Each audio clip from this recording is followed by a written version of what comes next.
Kenya is one of the world's hotspots for aflatoxins, with possibly the worst incidence of contamination ever documented. Since 2004, the country has suffered severe outbreaks of illness from aflatoxins, with hundreds of people falling ill due to poisoning. But as Zainab Wandati reports on Food Friday, scientists have developed a product known as aflatoxin KE01 to be used in the farms to prevent aflatoxin contamination. Aflatoxin poisoning continues to be a major food safety concern in Kenya, with an estimated 70% of the population said to have been exposed to contaminated food. In fact, in 2014, nearly 200 people died from aflatoxin poisoning, and since then, scientists have been working to find a solution to this problem, and that solution is finally here. Hola Irrigation Scheme in Tana River County is one of the oldest irrigation schemes in the country, but it is a scheme whose farmers have battled aflatoxin and won. In 2009, when the scheme harvested its first crop after 20 years of inactivity, nearly 90% of the 60,000 bags harvested tested positive for aflatoxin.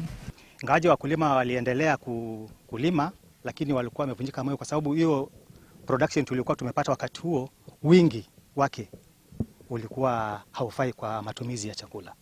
The impact of aflatoxin have been very negative because the first crop which was produced was rejected by the WFP. Katika magunia hayo 38 ambayo nilikuwa nimezalisha, nafikiria zaidi ya 60% yake inaweza kusema kwamba haikuweza kufaa kwa chakula. Aflatoxin is a toxic chemical produced as a byproduct of molds that grow on maize, groundnuts, and other food crops.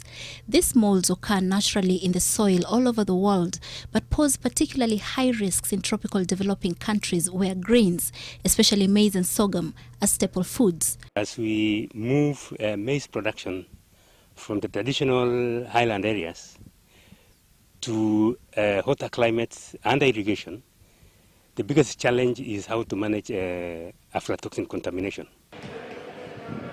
Scientists have developed a biological control product known as aflatoxin KE01, which is applied in the field 2 weeks before flowering. It works by the aflatoxin deficient strains displacing the toxin producing strains in the soil, thereby reducing the source of contamination.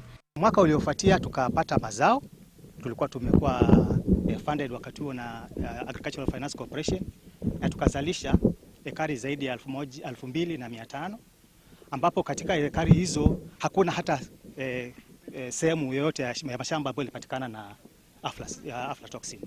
The manufacturing plant in Katumani currently has a capacity to produce 10 tons per day, but it is modular, meaning that the capacity can be stretched as needed. 2 kilograms goes for 275 shillings.